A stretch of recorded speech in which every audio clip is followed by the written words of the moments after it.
Britton Turner, thank you for agreeing to do this kind of quick interview. Just a highlight of who you are, what you do, and why you came to Wispaplooza. So I'm the owner of AirFi. We're a WISP in Central Georgia. We just started up here in about the last 6 months. I actually attended WISP America in Memphis in March, and was advised by everybody there that I needed to come to Vegas and come to the main event. And so here I am. I actually came in Monday to do some training with Baicells. Spent the day with them, kind of learning the technical side of the LTE world. Currently, we're not deploying LTE in our network, so it's kind of new to us. And so I spent the day Monday learning about LTE. I'm still kind of absorbing like a sponge what we went over Monday.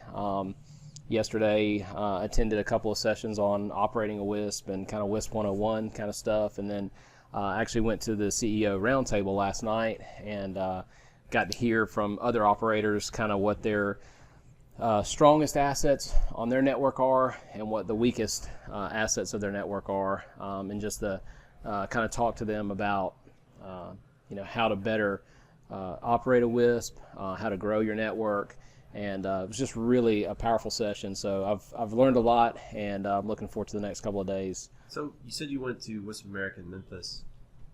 Compare and contrast. I mean, what felt different about that, and why do you think people encourage you? You got to come to the Vegas one. I mean, what's the difference between the two? There's a lot more vendors here, a lot more attendees as well, and really and truly, that's been the most valuable thing for me so far. Is just talking with other operators who have been there and walked down the road that I'm heading down. I think that's been really key for me to kind of learn from their failures, if you will. And the vendors, meeting all the vendors, I've really been, opened my eyes to how many vendors there are that are here supporting the industry. And it seems that list is growing every year as well. But I know that not everybody is able to make it to the spring show. And so this one seems to be kind of like I said, the main event. And so that's been really powerful to meet some of these companies that I didn't even know existed until yesterday. That's cool. Yeah, that's exactly what I was going to ask you. Did you actually run into something where I never even knew this product existed and it solves all of my problems? Not necessarily that case, but did you find anything particular that you found intriguing? I think one of the biggest things that I found is that there's a lot of distributors. We've heard of a couple of the main distributors that are out here, and there's a lot of the smaller distributors that maybe not necessarily are niche, but that can offer a full array of products that maybe has a smaller team that can give you a little more dedication, from the technical aspect, or just have a support team there for you on an ongoing basis. So I've talked with a couple of distributors here that, again, I didn't know they existed until today, and so till yesterday. So that's been a really powerful thing for me, is just to have those conversations with these vendors, distributors, and like I said, even manufacturers that I may not have known existed, because we see and hear the big names, and a lot of times the smaller guys may not have the advertising budget to be completely on the internet, in your face, but they've got great support teams behind them. So that's been really an eye-opener for me. It seems like some vendors kind of specialize in specific products or technologies, right? So if you can locate that vendor, you might get a little bit better experience. Sure, absolutely. Yeah, that makes sense. So you said one of the things you came down early for was the Baicells training. LTE, man, it's like this big, mysterious, it's like when people say the cloud. What is the cloud, right? LTE is this new thing. You pretty excited about that? Yeah, we're very excited. I mean, being in Central Georgia, we have 70-foot pine trees everywhere.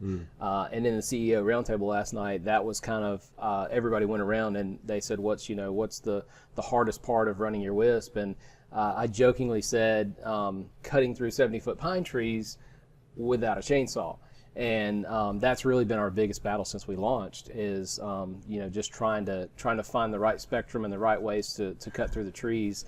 And it's been a challenge, but the LTE technology, I think, is going to help us get there. Obviously, with 2.5, we're trying to acquire some 2.5 spectrum, which is a higher output. So if we can acquire that, that would really be the golden ticket. But we still feel very strongly about what the FCC is doing with the CBRS and opening up 3.5.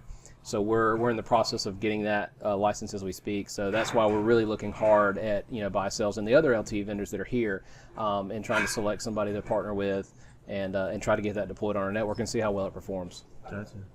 Something you kind of touched on earlier that I thought was interesting, and probably one of the main points of coming to this show is really being able to talk to other operators doing the same thing. I found that if you have neighboring WISPs, these guys don't always want to share their secret sauce. They don't always talk about, this is exactly what's working for me in my environment, because right, it's a competitive advantage. Whereas here, you can talk to somebody across the state, or honestly, there's a lot of international guys coming in here. I talked to a fella, Richard from Barbados.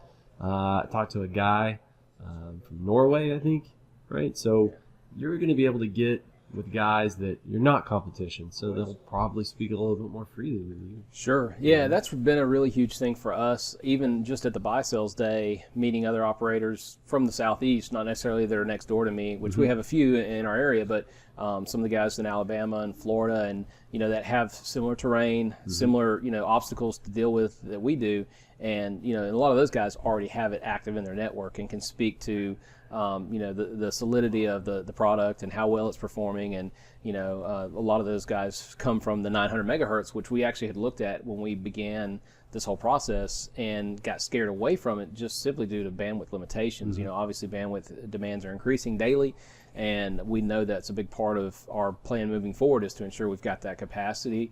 And so we kind of got scared away from 900, and everybody that we talked to from WISP America said, you really need to look at LTE. You're going to have LTE in your network to have that capacity and to get through the trees. And so that's what began us down that path. And that's probably been the biggest asset of coming to the show, is just talking with those other operators that have been there and done that, and can speak to how well it works. That's cool. I think every time you come into one of these, I look at it as like a toolbox. You pick up a new tool in your toolbox. You find a new guy who specializes in this thing, and I love that. So that's what the Brothers WISP is. Basically, it's a Rolodex of guys way smarter than me that I can call and say, hey, how do I do this? Hey, how do I do that? And that's invaluable. Yeah, I think one of the biggest things for me is the community.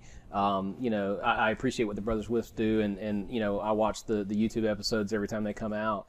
But I think that the community as a whole is very open to, like you said, sharing ideas and maybe adding a tool to my toolbox that I didn't know I needed until I had that conversation with them. And so I've appreciated that very much from all the attendees that come to these shows, and their openness to share their ideas and share their tools, and just try to help. And it's been hugely advantageous for me coming to these shows. Gotcha. So for a first time Vegas attendee, I know some people are socially awkward like me and anxious, and you came here by yourself. What would you say? What would you say to somebody on the fence about whether they should or shouldn't come? I would say you guys have got to come.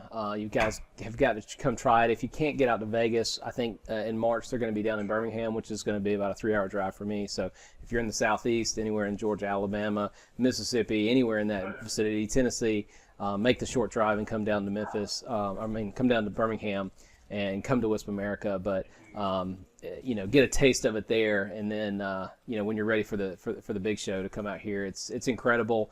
I think we're almost 1,800 attendees at this show. That's insane. And we do a speed dating round, which they also do at the WISP America show. But the speed dating round, it's incredible. I met people from Brazil and Canada, and Hawaii and Alaska. Just an incredible array of people that I met in about a 1-hour period doing that speed dating round, and just to hear the challenges that they face, and it's just incredible. But highly recommend, if you can't get out here, to at least come to the WISP America show, and certainly plan to book your trip early to Vegas for next October if you can make it. Cool. Well, Britton Turner, thank you so much. Thanks, Greg.